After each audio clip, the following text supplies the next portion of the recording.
한 주간 평안하셨습니까? 옆에 분들과 평안하셨습니까? 인사 나눕시다. 오늘도 일부가 좀 많이 와가지고 2부가 좀 적게 보이네요. 오늘 말씀 8장 4절과 7절을 보면 너는 또 그들에게 말하기를 여호와의 말씀에 사람이 엎드러지면 어찌 일어나지 아니하겠으며 사람이 떠나갔으면 어찌 돌아오지 아니하겠느냐. 7절을 보면 공중의 학은 그 정한 시기를 알고 산비둘기와 제비와 두루미는 그들이 올 때를 지키거늘 내 백성은 여호와의 규례를 알지 못하도다. 지난번에 제가 돌아오라는 제목으로 말씀을 전한 적이 있습니다. 오늘은 예레미야가 이렇게 쭉 이렇게 제가 강해석을 하고 있기 때문에 가는데 돌아오고 싶어도 돌아오지 못하는 이유가 있어요. 돌아오지 못하게 막는 것들이 있습니다. 그것들이 뭔지를 살펴보겠습니다. 방황하고 있는 남편이 아내에게 늘 죄송하고 그래서 돌아가고 싶죠. 그런데 이 남편이 술을 너무 좋아해요. 술을 너무 좋아하니까 이 술을 끊지 못해서 아내에게 돌아가지를 못합니다. 그리고 또 자기 나름대로 아내를 위해서 또 가족을 위해서 뭔가 좀 해보겠다고 아내 몰래 빚을 많이 내서 무슨 일을 했어요. 그런데 그 일이 실패했어요.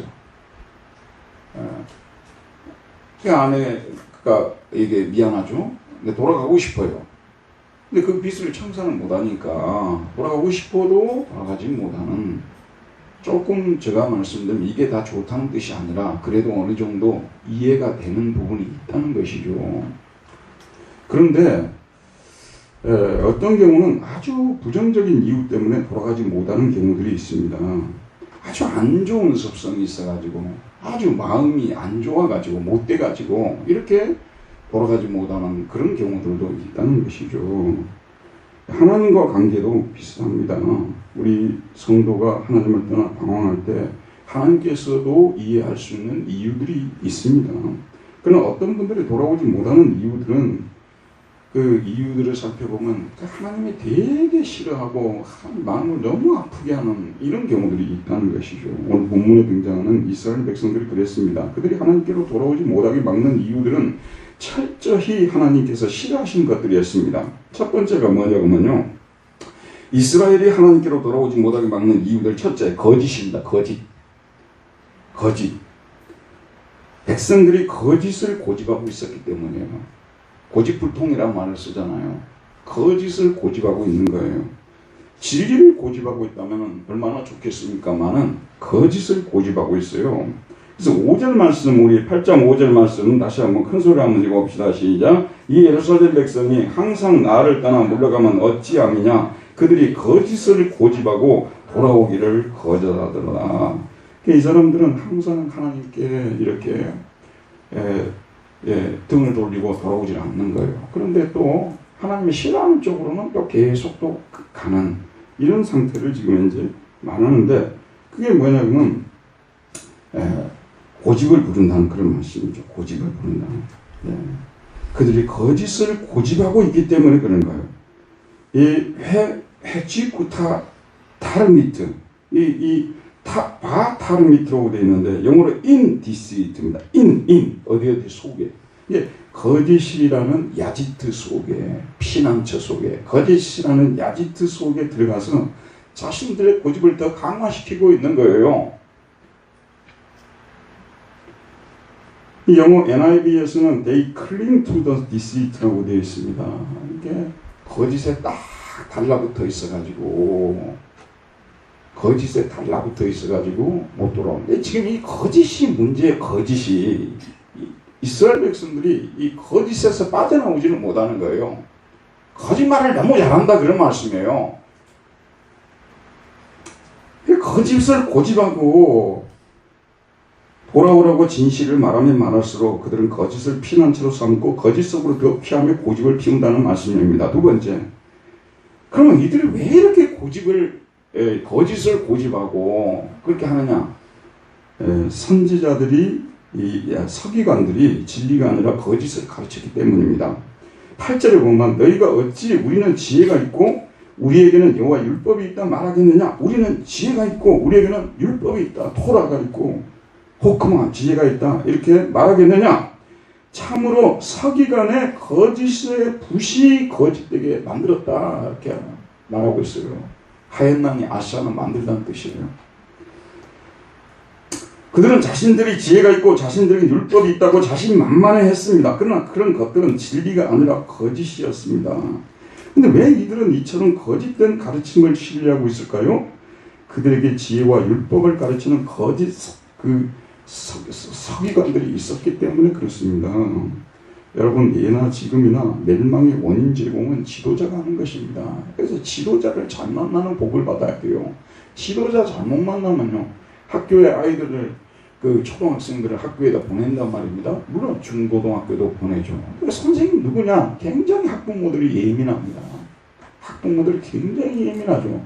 왜냐하면 우리 아이를 완전히 좋게 만들 수도 있고 안 좋게 만들 수도 있는 그런 중요한 자리이기 때문에 그 선생님들이 그렇게 중요하잖아요. 그래서 여러분 항상 기도 제목이죠. 좋은 선생님 만나게 해달라고. 그 기도는 당연히 해야 되고요. 우리가요. 서기관은 어떤 사람들이냐 말하면 오늘날로 말하자면 백성에게 성경을 풀어서 가르쳐주는 성경학자들을 말합니다. 근데 이 사람들이 성경을 잘못 해석을 해준 거예요. 잘못 해석을 해준 것입니다. 모세 수요 성경 공부했었습니다만 모세 율법이 처음에 있었어요. 이것만도 여러분 우리 중에서 모세 율법에 대해서 아는 대로 쓰라고 해도요. 십계명도 제대로 못 쓸 거예요. 십계명도 쓰라고 하게 됩니다. 근데 뭐 나머지 계명들은 알지도 못하잖아요. 우리가요. 읽어보면 대충 알지만은 거기다가 또 이걸 쪼개가지고 미슈나라는 것을 또 만들어냈어요. 이렇게 두껍게 만든 거죠. 근데 이걸 또 쪼개가지고 또 만든 게 탈무드예요. 여러분이 보는 탈무드. 이렇게 이 사람들이 만들어 놓은 거 아니겠어요. 그래서 진리하고는 전혀 관계없이 자기들 생각대로 이렇게 성경을 풀어놓은 거예요. 구약도 잘못 풀고 신약도 잘못 풀고 그렇게 만들어 놨다는 것이죠. 그래서 이 성경의 그 목적을 변조시켜 버린 거예요. 여러분 성경이 기록된 목적이 무엇입니까? 우리가 가지고 있는 이 성경의 기록 목적이 무엇입니까? 성경은 어떤 책이죠? 교회는 좀 오래 다니신 분들도 계십니다만 새로 오신 분들이 있기 때문에 제가 이런 설명을 좀 드리는데 양해하시기를 바랍니다. 성경은 약속의 책입니다. 약속. 그래서 성경은 프라미스라는 약속, 구약이라고 하잖아요. 그 다음에 이쪽은 뭐라고 하죠? 신약이라고 하잖아요. 옛날의 약속, 새로운 약속. 그러면 옛날의 약속은 뭐냐면 죄에 빠진 인간을 하나님께서 예수님을 보내서 구원해 주신다는 예언을 기록하고 있는 것이 구약이죠. 신약은 무엇입니까? 그 약속된 예수님이 이 땅에 오셔서 그 약속을 성취시켜서 누구든지 예수를 믿는 자는 구원을 받는다는 그 얘기 아니에요. 예수 믿으면 구원받는다는 것이 성경책이에요. 그럼 뭐로부터 구원이냐? 자, 무지로부터 구원은 플라톤이라는 사람 무지로부터 구원을 이야기를 했어요. 무지로부터 구원. 모르는 사람이 아는 걸 구원이라고 생각했어요. 여러분 그게 구원입니까? 그럼 다 사람마다 이게 편차가 있잖아요. 나는 저 사람에 비해서는 상당히 공부를 잘한 사람인데 저 사람에 비해서는 좀 떨어진다고 볼 수 있는 것이기 때문에 무지로부터 구원 아니에요. 그게요. 못 사는 데서 잘 살게 만든다. 그것도 좀 웃기는 얘기예요. 잘 산다는 게 뭐예요? 상대적으로 잘 사는 거 아니에요? 여기 앉아 계신 분들은 방글라데시에 계신 분들에 비하면 다 귀족들이에요. 남자, 후자, 백자, 카기, 그거 다 받을 분들이에요. 그러니까 그걸 구원이라고 생각하면 안 된다 그 말이에요. 구원이라는 것은 죄와 죽음과 마귀의 손에서 구원이라는 삼중적 구원이잖아요. 왜냐하면 죄를 그대로 놔뒀다가는 우리가 지옥 가거든요. 해결해야 되는 거예요. 그리고 우리가 죽지만은 살아날 길을 마련해 줘야 되잖아요. 그게 부활 아니겠습니까? 그게 구원이거든요. 그래서 천국에서 영생을 누리며 하나님과 함께 살아가는 이게 구원인데 이 구원이라는 말을 성경을 주신 목적을 사람들이 변조시켜버렸어요. 변질시켜버렸어요. 그런데 여러분 들어보세요. 이게 다 바울이 사는 당시에부터 그랬어요. 지금 19세기, 20세기에 와서 신학이 엄청 타락했거든요. 원래의 목적에서 벗어났다는 거죠, 성경이. 그런데 이미 바울 당시에부터 그랬어요. 이미 바울 당시에부터 영지주의자들이 활동을 하면서 성경을 너무 많이 변질시키고 변조시켜버렸어요. 그래서 바울이 디모데에게, 어린 목회자, 젊은 목회자 디모데에게 악한 사람들과 속이는 자들은 더욱 악하여져서 거짓으로 속이기도 하고 속기도 하나니, 여기 속임이 계속 나오잖아요. 이만희 같은 사람이 진실을 이야기한다고 아무도 안 믿을 거예요. 문선명 같은 사람, 박태선 같은 사람은 남대문 교회 장로였더라고요. 남대문 교회 장로였는데 이 사람이 자기 그 신분을 처음부터 숨기고 있었어요. 그래가지고 결국은 이제 인기가 좋아지고 하면서 이 사람이 이단 교주로 떨어져 버리는데 속이고 그러잖아요. 그 속임수에 빠져서 쫓아다니는 사람들이 생기는 거예요. 그러나 너는 배우고 확신한 일에 거하라. 너는 내가 누구에게서 배운 것을 알며 에조모 루이스 어머니 유니게에서 배웠다고 말하지 않습니까?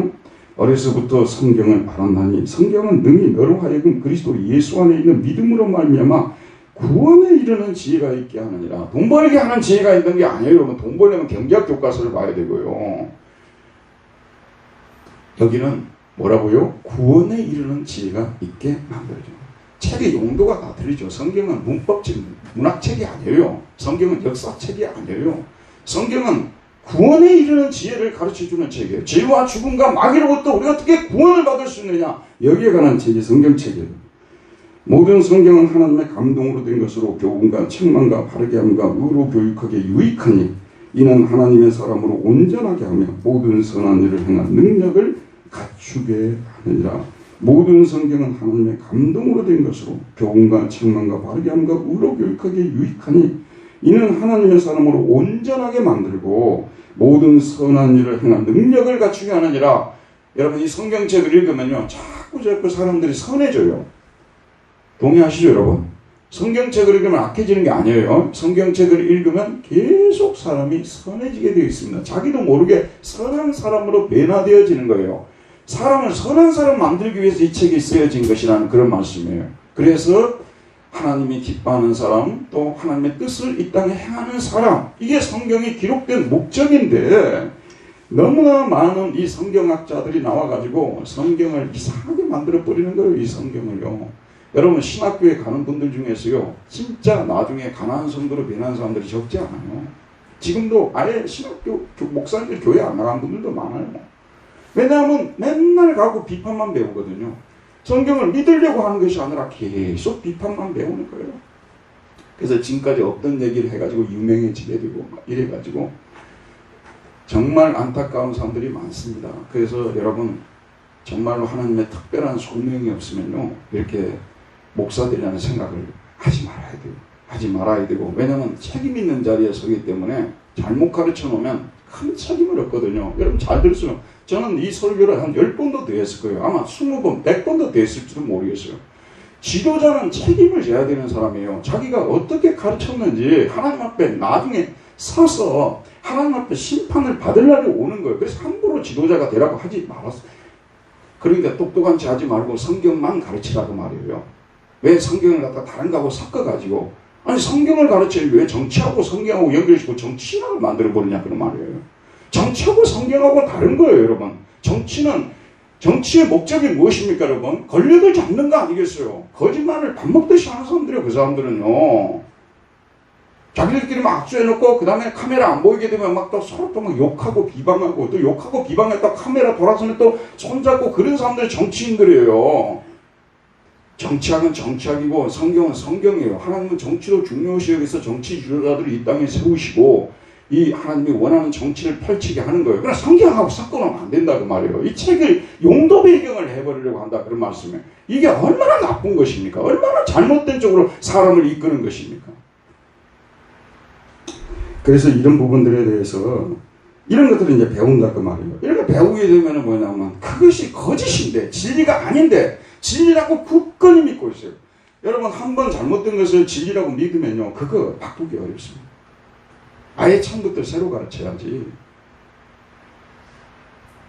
운동 경기 있잖아요. 뭐 골프든지 아니면 뭐 축구든지 무슨 운동 경기들 있잖아요. 잘못된 폼을 익혀놓은 사람들이요. 이 사람들은 바꾸는 것은 아예 불가능해요. 그래 60대 이상의 분들에게 영어 가르치지 말라고 그러잖아요. 발음 교정시키지 말고 그냥 살다가 그대로 하다가 죽으라고 그러잖아요. 그 뭐 영어 발음을 바꾸려고 해도 그 바뀌어지겠습니까, 여러분? 잘못 배우는 것이 이렇게 잘못된 것입니다. 그래서 우리 교회에 지금 영유아부, 유초등부, 중고등부, 청년대학부가 있습니다만 우리 영유아부에서 사도신경을 애들이 외운다고 말이에요. 주기도문을 외우는 거예요, 애들이. 그리고 막 그것을 너무 좋아하고 막 이러는 거예요. 근데 저는 개인적으로 그렇게 생각하는데요. 이 아이들이 얼마나 이거 죽을 때까지 안 잊어버릴 것입니다. 그때 이 기억한 거는요, 안 잊어버려요. 얼마나 좋은 영향을 미칠 수 있을까. 아이들한테 잘못 가르쳐 놓으면요, 그게 죽을 때까지 가는 거예요. 그래서 이 지도자들은 정말로 중요한 위치에 있는 것인데, 잘못된 진리를 배우고 이 거짓을 믿고 그들이 고집까지 피우고 있어요. 거짓을 배웠는데 그 고집까지 피우고 있으니 어떻게 하나님께로 돌아갈 수가 있겠습니까? 그 다음에 서기관들뿐만 아니라 선지자와 제사장도 거짓 복음을 전했습니다.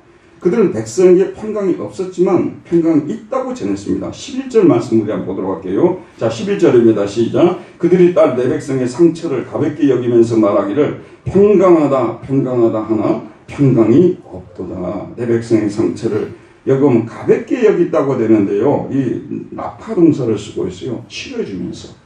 여호와 라파, 여호와 라파, 주님 나를 치료하시니 여호와 라파. 예, 찬양 생각나시죠? 이 라파는 뭐라고요? 이게 치료한다는 뜻이에요. 그러니까 이 사람들이, 자, 이거는 이런 뜻이에요. 저를 한번 보세요. 이게 이제 어떤 상처를 봤어요. 근데 그 아이들을 키우다 보면 아빠하고 엄마하고 상당히 태도가 틀려요. 이제 아이가 바깥에 놀다가 다쳐왔어요. 그러면 아빠는 딱 보고, 아, 이건 뭐, 연고 하나 바르면 금방 나을 거야. 힘을 내. 막 이러거든요. 근데 엄마는 어떻게 합니까? 자세히 이렇게 씻어서 살펴보고, 여기만 아프냐고, 다른 데 아픈 데 없냐, 그리고 막, 자기가 할 수 있는 최선의 방법을 동원해가지고 아이를 막 고쳐주려고 이러지 않습니까? 지금 이 시대의 그 선지자들과 제사장들은 어떻게 했냐면요, 백성들이 잘못된 것을 보고 있는 거예요. 근데 이 정도 갖고는 하나님이 전혀 문제 삼지 않는다고, 그렇게 살아도 전혀 문제 없으니까 그렇게 평안하게 살라고 샬롬 샬롬을 외치는 거예요.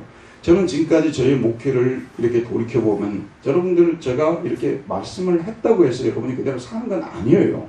저부터 하나님께서 저에게 말씀했다고 그대로 살지를 못합니다. 인정을 합니다. 그러나 저는 항상 어떤 신앙을 여러분에게 가르쳤냐 그러면요, 큰 죄든지 요만한 작은 죄든지 하나님이 그것을 반드시 징계하신다고 여러분에게 가르쳤어요. 제 자신도 하나님 앞에 그렇게 살고 있고요. 하나님께서 큰 죄만 지었을 때 우리가 문제를 삼고 요만한 죄를 지면 요거는 넘어가지고 그런 게 없다 그런 말씀이에요. 하나님은 작은 죄도 그거에 대해서 우리를 사랑하시기 때문에 그 작은 죄에 대해서도 징계를 하시고 뉘우치게 만들면서 하나님께로 돌아오게 만드시는 그런 하나님이시라는 거예요. 그렇게 작은 죄 짓는다고 해서 그것이 아무것도 아닌 죄가 아니에요. 그것 때문에 여러분의 인생이 무너질 수도 있다는 그런 말씀이 되는 것입니다. 그런데 그까지 죄는 아무것도 아니라고, 뭐 그런 죄 가지고 하나님이 쫀쫀하게 여러분들을 그렇게 하겠어요? 하니까 사람들이 마음의 담대함까지 얻어버린 거예요. 그래서 8장 12절은 그들이 가증한 일을 행할 때 부끄러워하였느냐? 아니라 조금도 부끄러워하지 않을 뿐 아니라 얼굴도 붉어지지 아니하였느니라. 그러므로 그들이 엎드러질 자와 함께 엎드러질 것이라. 그들을 벌할 때 그들이 극부러지리라. 여호와의 말씀이니라. 적어도요, 우리가 살아날 때 영적으로 이 사람이 살아있다는 증거가 무엇이겠습니까? 누가 그런 얘기를 해주게 되면요, 그것을 귀담아 듣고, 아, 그렇게 하지 말아야 되겠다. 작은 죄도 하나님이 기뻐하지 않는다. 돌이켜야 되겠구나. 기도 좀 해달라고 이래야 되지 않습니까? 아니, 이런 죄도 안 짓고 사는 사람이 어디 있냐고, 지금. 이렇게 하면서 자기가 그런 지적을 받았을 때 전혀 거기에 대해서 뉘우칠 생각을 안 하는 것입니다. 정말로 뻔뻔스럽게 그런 죄를 행하면서 살아버린다는 말씀 아니겠어요? 정말 이런 시대가 지금 예레미야가 말씀을 선포한 그런 시대였어요. 지금 우리 교회 같은 경우는 제가 아무리 살펴봐도 이런 정도는 아니라고 저는 믿고 있거든요. 근데 예레미야가 말씀을 선포할 때는 진짜 그랬어요. 서기관들도 거짓을 가르치고, 이 제사장들, 그 다음에 선지자들은 샬롬이 없는데 샬롬이 있다고 말해주고 그냥 죄를 대충 치러주면서 이까지 아무것도 아니라고 이야기를 하고 이러거든요. 여러분, 우리가요, 하나님께 복을 받기 위해서 사는 건 아니에요. 그래서 뭐 더 많이 갖게 되고 더 명예를 얻고 그런 것은 아니지만, 최소한 우리가 하나님의 자녀들 아닙니까? 아버지의 마음을 기쁘게 해드리고 살아야 되겠다는 생각은 하고 살아야 되는 거 아니겠습니까? 그런데 우리 하나님의 성품을 우리가 배워가는 데 있어서 하나님이 그걸 원하지 않는다고 했을 때는 작은 것이라도 그렇게 하지 말아야 되겠다고 해야 되지 않겠냐. 예를 들어 사업하는 사람이 있어요. 근데 이분도 이제 세금을 너무 많이 돈을 이렇게 벌었는데 세금을 너무 많이 가져가려고 하잖아요. 그러니까 세금을 좀 적게 나는 방법을 생각하지 않을 수 있겠습니까? 인간인데. 그래서 그것 때문에 때로는 막 고통도 당하고 또 때로는 거짓도 행하기도 하고 그렇게 한다고 말이에요. 그러나 진정한 그리스도인이라면 이런 생활을 계속 반복해서는 안 된다는 생각을 갖고 자꾸 정직해지려고 애를 쓰고 한 번에 되지 않는다 하더라도 그런 마음을 가지고 사는 사람이 돼야 되는데 뭐 예수 믿는 사람 다 똑같지 뭐 다 이렇게 안 하고 사는 사람 누가 있냐고 하면서 이렇게 하면은 이 얼마나 안타까운 상황이겠습니까? 여러분 목사가 설교하는 목적은 무엇이냐면 좋은 말 여러분들한테 들려주고요. 구약에 보면 뭐 예레미야서에 보게 되면 뭐 창세기에 보게 되면 뭐 언약신학이 어쩌고 그 다음에 뭐 율법이 어쩌고 뭐 복음이 어쩌고 그런 거 여러분 강론하기 위해서 이 자리에 서는 게 아니에요. 여러분들이나 저나 하나님의 말씀 앞에서 우리가 거울에 비춰보면서 잘못된 것이 무엇인지를 깨닫고 잘못된 것이 있으면 깨달아서 돌이켜서 하나님을 기쁘시게 해드리고 그로 인해서 우리 마음도 평화를 누리고 그러기 위해서 우리가 말씀을 전하고 듣는 거 아니겠습니까? 그런데 이런 상황이 완전히 그냥 막혀버린다고 생각하면 어떻게 되겠어요?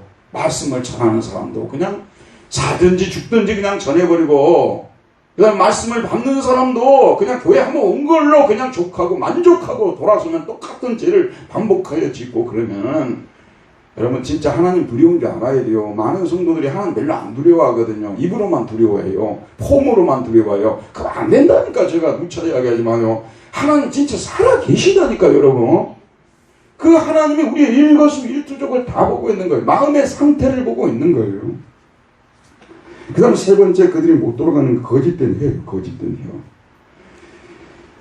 9장 3절에서 6절 말씀 보도록 합시다. 9장 3절에서 6절 말씀 읽어가면서 말씀드리겠습니다. 여호와의 말씀이니라. 그들이 활을 당긴 같이 그들의 혀를 놀려 거짓을 말하며 그들이 이 땅에서 강성하나 진실하지 아니하고 악에서 악으로 진행하며 또 나를 알지 못하느니라. 너희는 각기 이웃을 조심하며 어떤 형제든지 믿지 말라. 형제마다 완전히 속이며 이웃마다 다니며 비방함이라.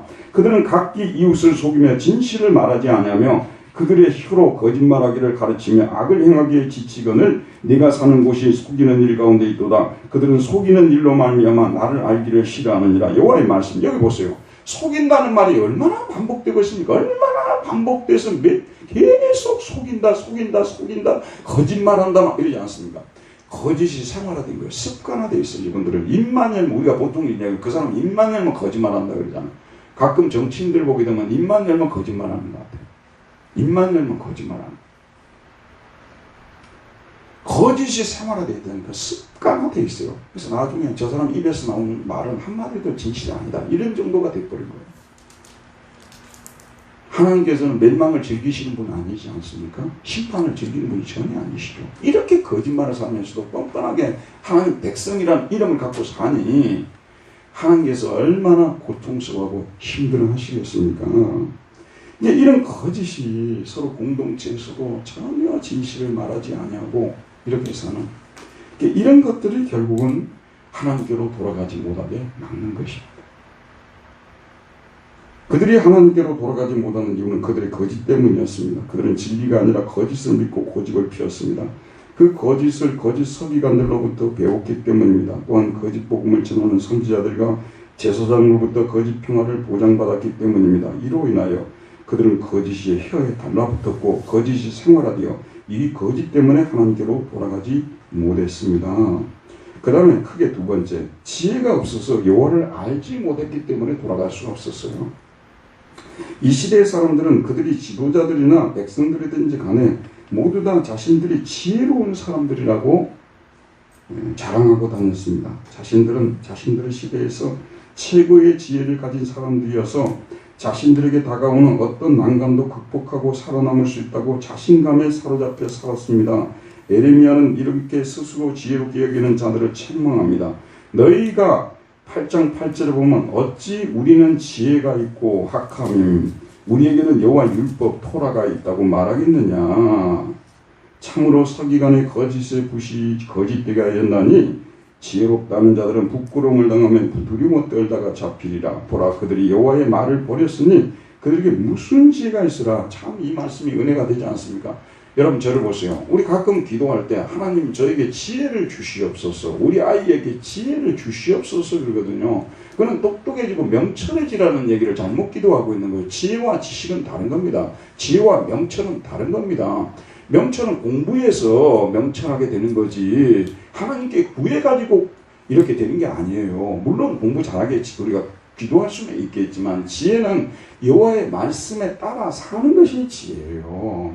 하나님께서 하지 말라는 걸 하지 말고 하나님께 하는 것이 지혜라니까요. 여러분 이제 여러분 정도 신앙생활 하셨으면요, 하나님 말씀에 어긋나서 어기고 살아가는 것이 참 지혜롭지 못하고 미련한 것이라는 생각을 이제는 굳혀야 되는 거예요. 이제부터라도 내가 하나님 말씀대로 살아가야 되겠다. 하나님 말씀대로 살아가는 것이 뭐예요? 지혜로운 거예요. 아니 우리 그리스도인들이 어디에서든지 하나님께 예배 드리면 되지, 일주일에 꼭 한 번씩 이렇게 교회에 나와가지고 예배를 드리는 것이 이게 좀 미성숙한 모습이 아니냐. 근데 자기는 지혜롭다고 생각하는데 성경은 안식일을 기억하여 거룩히 지키라 라고 말씀하고 있지 않습니까? 요즘 시대 부모 공경하는 사람이 어디냐고 말하는 사람들이 있겠죠? 내 부모를 공경하라고 말씀하고 있지 않습니까?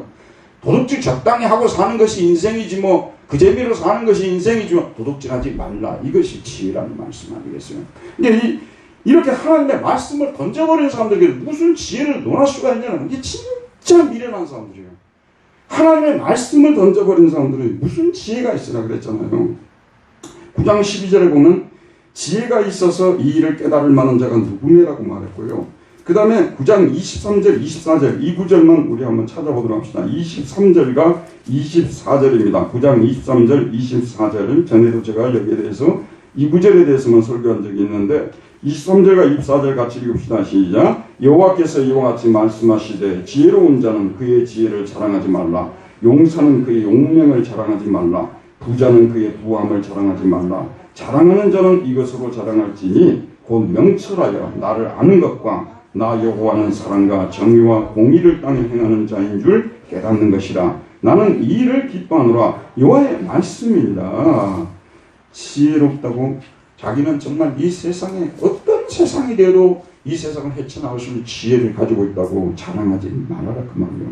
자랑하는 자는 이것으로 자랑하시니 곧 명철하여 나를 아는 것과 하나님을 아는 것, 여호와는 사랑과 정의와 공의를 땅에 행하는 자인 줄 깨닫는 것이다. 하나님은 이 땅에 사랑과 정의와 공의를 땅에 행하는 분이라는 것을 깨닫는 것이에요. 그래서 이웃에게 고통을 주지 않고 살아야 되겠다. 자, 여러분 저를 보세요. 예수 믿는 사람은요, 가장 가까운 사람들에게 고통을 주며 사는 사람들이 돼서는 안 돼요. 멀리 있는 사람들에게 고통을 주지 않는 건 당연하겠죠. 그러나 가장 가까운 사람들에게 고통을 주지 않고 행복을 주는 사람들이 돼야 돼요.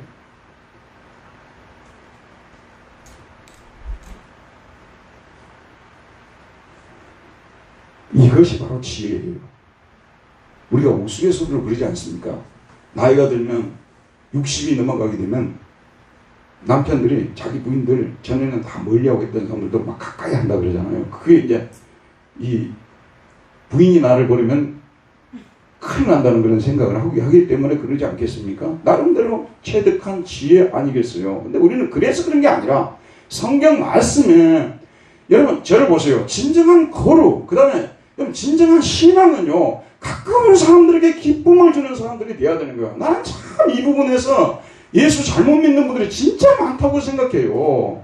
아니, 이 완전히 그걸 고쳐야 될 부분들이에요. 저도 지금까지 인생을 살면서 가까이 알아왔던 사람들이 일평생 동안 고통스럽게 만드는 사람들이 있어요. 기쁨을 주기는 그냥 계속 고통을 안겨줘요. 그게 어떻게 참된 신앙이냐, 그런 말씀이에요. 아무리 입에서 위대한 얘기를 하고 다닌다 하더라도요, 가까운 사람에게 고통을 주는데 그게 어떻게 훌륭한 신앙이냐는 그런 말씀이에요. 저나 여러분이나 우리 모두가 가슴 깊이 들어야 될 얘기입니다. 이런 사람이 여호와를 아는 사람들이에요. 여러분, 멀리 있는 사람들이 아니라 가까운 사람들에게 행복을 주는 사람들이 됩시다. 우리 옆에 분들에게 당신에게 행복을 주는 사람이 되고 싶습니다. 말씀 한번 나눠봅시다. 당신에게 행복을 주는 사람이 되고 싶습니다. 정말 제가 이거는요, 여러분 진짜 가슴 깊이 좀 생각해야 돼요. 저를 비롯해서 우리 모두가요, 멀리 있는 사람들은 우리가 뭐라 할 수 있어요, 여러분. 행복을 줄 수도 있고 주지 못할 수도 있어요. 근데 왜 가장 가까이 있는 사람들에게 고통을 주면서 사냐, 그런 말씀이에요. 이게 인생이 이게 뭔가 잘못된 거예요. 특별히 우리 예수 믿는 사람들이, 오래 믿는 사람들이 이러고 있다, 그런 말씀이에요. 어떻게 하나님 앞에 이걸, 여러분 계속해서 이걸 갖다 막 무마시키고 없던 일로 하고, 이렇게 하나님 앞에 그래도 내가 신앙생활 잘하는 것처럼 이렇게 포장할 수 있겠냐는 그런 말씀이에요. 이건 정말 하나님 앞에서 고쳐야 될 것이 지혜롭지 못한 것이라는 말씀입니다. 세 번째, 그들의 완악한 마음이 그들로 돌아가지 못하게 막고 있다고 말하고 있습니다. 그들은 입으로는 9장 8절 그 이웃에게 평화를 말하나 마음으로는 해를 꾸미는도다. 9장 14절에 보면 그 마음의 완악함을 따라 그 조상들이 자기에게 가르친 바알들을 따랐습니다. 9장 26절에 보면 모든 민족은 할례를 받지 못하였고 이스라엘은 마음의 할례를 받지 못하였느니라. 여러분, 우리 예수 믿는다는 것은 뭐냐면요, 마음밭이 좋다는 얘기예요. 좋은 밭에 뿌려졌다는 것은 예수님께서 네 가지 밭의 비유를 말씀하시면서 좋은 밭에 대해서 말씀하고 있지 않습니까? 이 사람들은 어떤 상황이냐면 오랜 세월 동안 마음을 기경하지 않았으므로 인하여 이제 그 마음밭이 굳어지고 돌들이 굴러다니고 잡초들이 많이 생겨나 아주 거칠고 완고하고 완악해졌습니다. 그래서 이제는 진리의 말씀을 들을 때 이 말씀을 싫어하고 도리어 자신들이 이 시대의 최고의 지혜자들이라는 아첨하는 말을 더 좋아했습니다. 이 완악한 마음이 하나님께로 돌아가지 못하게 막고 있었던 것입니다. 예수 믿는 사람들이, 여러분, 마음 씀씀이가 더 좋아지고 마음이 참 부드럽고 이런 사람들이 돼야 되지 않냐고. 마음이 너무 딱딱해, 너무 완고하다, 그런 말씀이에요. 이게 어떻게 이런 상황에서 하나님께로 돌아가겠습니까? 그래서 못 돌아가는 거예요. 쟤도요, 지적해주면 목사님 오늘 설교를 통해서 그나마 저를 또 이렇게 저의 모습을 또 알려주셔서 너무 고맙습니다. 이제 제가 하나님께 돌아가야 될 때입니다. 이러면 얼마나 좋겠어요, 여러분. 게다가 또 카톡에 하나 쓰면 또 얼마나 좋겠어요. 쓰는 사람이 별로 없어요. 저도 크게 기대하지는 않고요.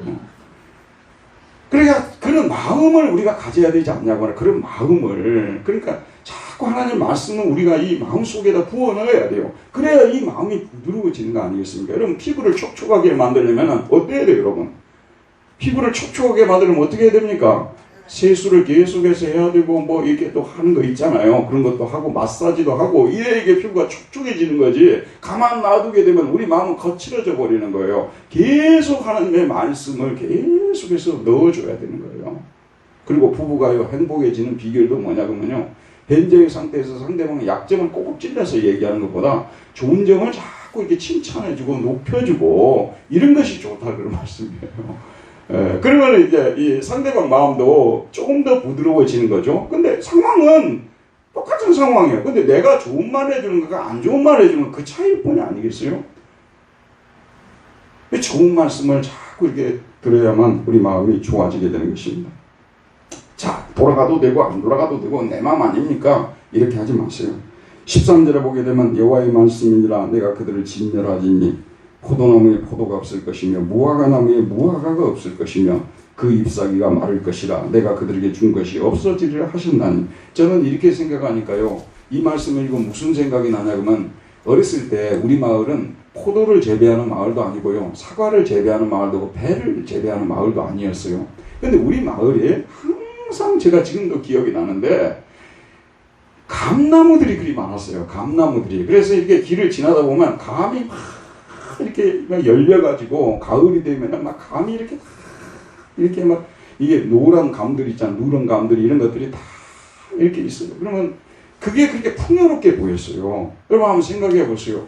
하나님이 재앙을 날해가지고 감나무에 감이 하나도 없는 상황이 돼 있다고 생각해 보세요. 포도를 키우는데 포도나무에 포도가 하나도 안 열렸어요. 사과나무에 사과가 하나도 안 열렸어요.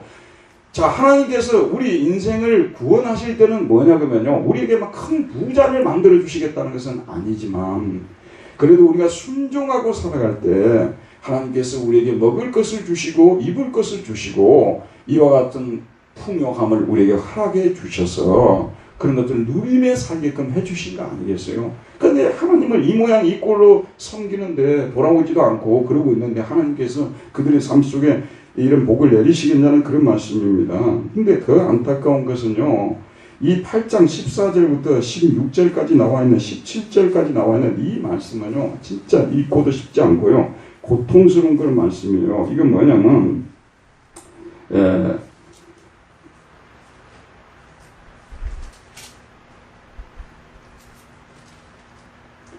18장 14절을 보면 우리가 어찌 가만히 앉았으라 모일지어다 우리가 견고한 성읍들로 들어가서 거기에서 멸망하자. 우리가 여호와께 범죄하였으므로 우리 하나님 여호와께서 우리를 멸하시며 우리에게 독한 물을 마시게 하심이니라. 우리가 평강을 바라나 좋은 것이 없으며 고침을 입을 때를 바라나 놀라운 분이로다. 그 말의 부르짖음이 단에서부터 들리고 그 준마들이 우는 소리 온 땅이 진동하며 그들이 이르러 이 땅과 그 소유와 성읍과 그 중에 주민을 삼켰도다. 여호와의 말씀이니라. 내가 술법으로도 제할 수 없는 뱀과 독사를 너희 가운데 보내리니 그것들이 너희를 물리라 하시도다. 이건 뭐냐 그러면요, 어차피 하나님은 우리에게 죄도 용서해 주지 않고 이제 벌을 내려서 우리를 고통스럽게 만들고 우리를 죽이려고 작정했으니 우리가 돌아가면 뭐 하겠냐 그런 말씀이에요. 그러니까 차라리 어디 저쪽에 야산에 한 군데 모여가지고 우리가 거기에서 그냥 함께 거기서 모여서 죽자 지금 이러고 있는 거예요. 아이들이 자기들 청소년들이 이런 얘기를 하는 거예요. 어차피 우리에게는 부모님에게도 버림받고 그 다음에 우리 선생님들에게도 버림받아서 우리가 갈 곳이 어디게 되냐, 우리가 한 군데 모여가지고 거기에서 악을 행하고 살아가자. 지금 절대 이런 일이 일어나서는 안 되겠죠 여러분. 그런데 이런 상황까지 오게 되었다는 말씀이 되는 것입니다. 너무 지금 마음이 좋지 않은 상태의 사람들이 놓여 있는 것입니다. 그럼 하나님께서 그 사람들이 그런 도모를 가만두냐? 아니라는 거죠. 내가 술법으로도 제할 수 없는 뱀과 독사를 너희 가운데 보내리니 그것들이 너희를 물리라. 하나님의 눈에 어떻게 사람들이 피해갈 수가 있겠습니까 여러분? 들어보십시오. 좀 뻔뻔스럽다 하더라도요, 좀 부끄럽기도 하죠. 그렇지만 우리는 정말 아담의 후손들로서 우리가 예수를 믿고 구원을 받았다고 해서 죄악의 본성이 없어지지 않기 때문에 때로는 우리는 범죄할 수밖에 없는 거 아니겠어요? 근데 문제는 거기에 있습니다. 그래도 우리가 하나님의 교회에 나와서 죄를 자백하고 용서를 빌고 또 새롭게 출발하고, 또 오늘 설교를 제가 드렸지 않습니까? 이 목사님이 또 맨날 회개하라고 저러네 이렇게 하지 말고 저는 그냥 에레미야를 순서대로 그냥 설교하고 있을 뿐이에요. 하나님의 말씀이 이렇게 나오니까 제가 이렇게 말씀을 전하고 있을 뿐이에요. 그럼 여러분들이 이 말씀을 들으면서 내가 이렇게 살아온 부분이 있구나, 이거 내가 회개하고 뉘우쳐야 되겠구나, 하나님께로 돌아가야 되겠구나, 그런 생각을 갖는 거 아니겠어요? 일평생 우리 죽는 날까지 이렇게 될 거예요 여러분. 하지만 우리 지적을 받을 때 그것을 마음으로 강팍하게 막 받지 마시고 좋은 마음으로 받아가지고 하나님을 기쁘시게 하는 쪽으로 나아가게 되면 하나님께서 반드시 은혜를 베푸십니다. 여러분, 저는 호세아서를 참 좋아하는데요, 그 말씀이 뭐냐면 6장 1절에서 2절인데 오라 우리가 여호와께로 돌아가자. 여호와께서 우리를 찢으셨으나 도로 낫게 하실 것이요 우리를 치셨으나 싸매어 주실 것입니다. 여호와께서 우리를 치셨으나 싸매어 주실 것입니다. 여호와께서 이틀 후에 우리를 살리시며 셋째 날에 우리를 일으키시리니 우리가 그의 앞에서 살리라. 돌아가기만 하면요, 들어봅시다 여러분, 상처난 데가 있어요. 자, 이거는 정말 우리 생활 속에서도 얼마든지 이해할 수 있어요. 사랑하는 자녀가 집을 나갔단 말이에요. 나중에 들어오고 보니까 찢겨 있어요. 여러분, 언제까지 이걸 놔두겠어요? 바로 즉각적으로 치료를 합니다. 영양실조에 걸려 있어요. 그럼 맛있는 거 듬뿍 사와가지고 먹게 만듭니다. 그럼 이틀, 3일은 진짜 행복한다니까 여러분, 자녀들이요. 이해하시겠죠? 부모도 그러는데 하나님은 비교할 수가 있겠습니까 여러분? 저는 이거는 참 신앙의 비밀이라고 저는 생각해요. 여러분, 우리 인간은 어떤 존재입니까? 우리 인간은 만약에 얘가 한 1년 동안 방황하고 내 마음을 괴롭혔으면요, 그냥 이틀 동안 3일 동안 안에 용서를 못 해줘요. 우리가 어떻게 그렇게 이틀 후에 3일에 용서해 줄 수 있어요? 좀 더 벌을 더 받아야지. 근데 하나님은 뭐냐면 우리가 돌아오는 그 순간에, 심지어는 돌아오게 하시기까지 하시면서 돌아오는 그 순간에 우리의 지난날의 죄를 없었던 것으로 여겨주시고 우리를 그냥 충성 봉사를 잘하는 사람으로 여겨주고 신실한 사람들로 인정해 주시면서 우리가 가지고 있는 상처, 아픔, 고통 여러 가지 것들을 그냥 한순간에 치료해 주시는 거예요. 그래서 초신자 때는요, 이것을 즐겼던 적도 있었습니다. 즐겼던 적이 뭐냐면요, 매번 열심히 주일날 교회 나와서 봉사하고 주일 열심히 하고 눈물 한 방울도 나오지 않아요. 그리고 뭐 그렇게 기쁨이 넘치는 그런 게 아니에요. 근데 한번 세상에 가서 죄 짓고 다시 또 돌아오게 되면 막 눈물이 나고 천부의 의지 없어서 부르면 막 이래서 가끔씩 즐기기도 했지 않냐, 그런 말씀이에요. 여러분, 우리 하나님은 어떤 분이십니까? 진짜 우리가 돌이켜 돌아오게 되면은 지난날에 대해서 한순간에 잊어주시고 싸매주시고, 제가 가끔 설교할 때 그런 말씀 드리잖아요. 목사님, 저도 이걸 경험한다니까요. 어떤 성도님들은 너무 순종을 잘하고 하는데 어떤 성도들은 너무 순종을 안 하시고 막 이렇게 너무 막 속을 썩인다, 그런 말씀이에요. 근데 그냥 돌아오는 그 순간부터 그냥 눈 녹듯이 내 마음에 있는 것이 싹 없어져 버리는 이런 것을 저는 일찍 젊었을 때부터 경험을 하게 된 거예요. 하나님이 이 말씀이 저는 큰 위로가 됩니다. 돌아오기만 하면 하나님께서 어떻게 그렇게 빨리 치료를 해주시는지. 지금은 은혜 베풀 때라고 말하고 지금은 돌아올 때라고 말하고 있어요. 그러면 자, 결론을 맺겠습니다. 돌아오면 뭐가 좋습니까? 그거 아니겠어요? 돌아오면 뭐가 좋겠습니까? 근데 하나님과 화목이 이루어져요. 근데 사람이요, 인생 살 때요, 진짜 두려움이 없을 때가 있어요. 진짜 행복할 때가 있어요. 그게 뭔지 아십니까? 가장 가까운 사람이든지 직장에 나가서 만나는 사람들이든지 이웃 사람이든지 항상 화목을 누릴 때 그렇게 기쁠 수가 없어요. 저희 집은 딱 들어가잖아요. 거기가 그 대면 광고라는 집이거든요. 그래서 이 간판 만드는 집이에요. 그런데 우리 집이 2층이 있고 3층에 주인 아주머니가 계세요. 주인 아저씨 있고 자녀들 둘이 있고. 그런데 우리하고 그 집하고 갈등이 이런 게 하나도 없어요. 그러니까 자주 집에 들어오면은 앞에다가 호박이라든지 뭐 여러 가지 깻잎이라든지 그런 것을 아주머니가 늘 갖다 놓습니다. 그러면 우리는 또 받아가지고 감사해서 또 우리가 또 뭘 드리고, 그게 집에만 들어가면 행복한 거예요. 화목하니까 주변 사람들하고 뭐 이게 걸리는 것이 없으니까 그 집 자녀들하고도 화목하고, 화목이 그리 좋은 거예요. 화목이 화평을 그래서 즐기라고 말하지 있지 않습니까? 인조이하라고. 하나님과 화목은 모든 화목 중에서 화목의 기초가 되는 것이고요. 그리고 하나님과 화목하면 세상에 진짜 두려울 것이 없어요. 하나님과 화목을 누리는 것보다 인생에 더 큰 행복은 없는 것입니다. 이렇게 하나님과 화목에 대해서 살아가면요, 돈이 좀 적고 많고 우리 아들이 좀 잘 되고 안 되고 그런 것들 크게 연연하지 않고 인생을 살아갈 수가 있는 줄 믿습니다. 하나님과 화목이 여러분의 인생을 정말로 견고하게 만들어주고 안전하게 만들어주고 여러분의 인생을 행복하게 만들어주는 토대예요. 토대이게요. 얼마나 중요한지 모릅니다. 하나님과 화목에 대해 드디어 우리 마음이 평안이 오는 거예요. 우리 마음이 평안이 오고 그 다음에 뭐냐면 우리 마음이 고요해지게 돼 있어요. 고요해지게 돼 있어요. 이 아우구스티누스라는 사람은 가끔씩 제가 설교에서 말씀드립니다만 역사상 존재했던 목사님들 중에서 가장 훌륭한 랭킹 1, 2, 3위 안에 드는 분 아니에요. 펠레의 마라도나 그 중에 한 분이에요. 근데 이분이 여러분 잘 아시는 대로 일찍부터 10대에 막 동거를 하고 그 다음에 또 뭐 철학책들 늘 꽂고 다니고 이 플라톤에 막 심취해 있었고 심지어는 또 이단 종파 마니교에 또 심취해가지고 마니교 거의 그 선생님급으로 올라갔어요. 이런 방황의 세월을 걷다가 로마로 갔다가 밀라노에 가가지고 이 밀라노 유명한 암브로시우스 목사님 설교를 들으면서 서서히 주님께로 돌아오게 되지 않습니까? 그래서 384년에 그 아들과 함께 세례를 받고 기독교인이 된 거 아니에요. 돌아와서 그 사람이 뭔 책을 썼냐 그러면은 이 여러분 잘 아는 콘페시오 고백록이라는 책을 썼지 않습니까? 근데 이 고백록에서 가장 많이 알려진 책이 첫 권이죠. 첫 번째 책, 첫 번째 장.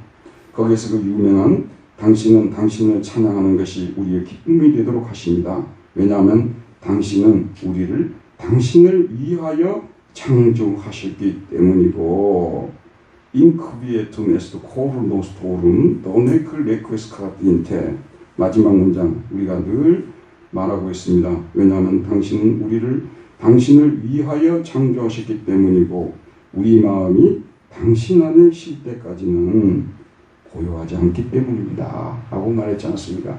아니 목사님이 오늘 하나님께로 돌아오라고 그렇게 많이 말하는데 하나님께 돌아오면 그렇게 좋냐고 말이에요. 우리 어머니가 늘 하는데 돈이 나오냐 쌀이 나오냐. 하나님께 돌아오면 뭐가 좋냐고 말이에요. 하나님과 화목을 이루게 되면요 세상이 진짜 살만한 세상이 되어져 있습니다. 거꾸로 말씀드려볼게요. 하나님과 화목을 이루고 늘 불안한 상태에 있지 않습니까? 여러분 돈 많고요. 여러분이 가지고 있는 재산 많고 아무것도 그게 도움이 안 돼요. 육신에는 도움이 되지만 영혼에는 전혀 도움이 되지 않습니다. 근데 인간은 육신만 가지고 있다면 동물하고 똑같죠. 인간은 영혼을 가진 존재 아니에요? 영원함의 안식이 임해야 되는 거 아니겠습니까? 이 안식이 하나님의 결국 화목을 통해서 이루어지는 것이니까 진짜 지혜로운 사람들이 좀 되시기를 바랍니다. 진짜 지혜로운, 주식을 하는데 난 도 같았다. 그 얘기는요, 혼자 마음속에만 간직하고 계세요. 세상 살아가는데 난 똑같은 사람이다. 그런 거는 혼자만 간직하고 계시고 지혜로운 게 아니에요. 하나님과 화목을 누리는 사람이 진짜 지혜로운 사람이고, 작은 죄도 하나님 마음을 아프게 할까 봐서 속히 회개하고 돌아온 사람이 지혜로운 사람이고요.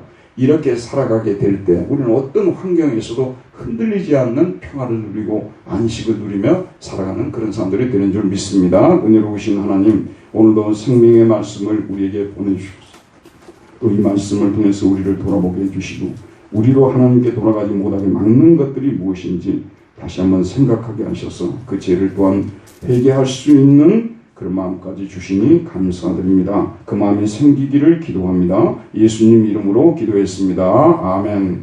다 같이 찬송가 부르시겠습니다. 찬송가 528장입니다. 528장.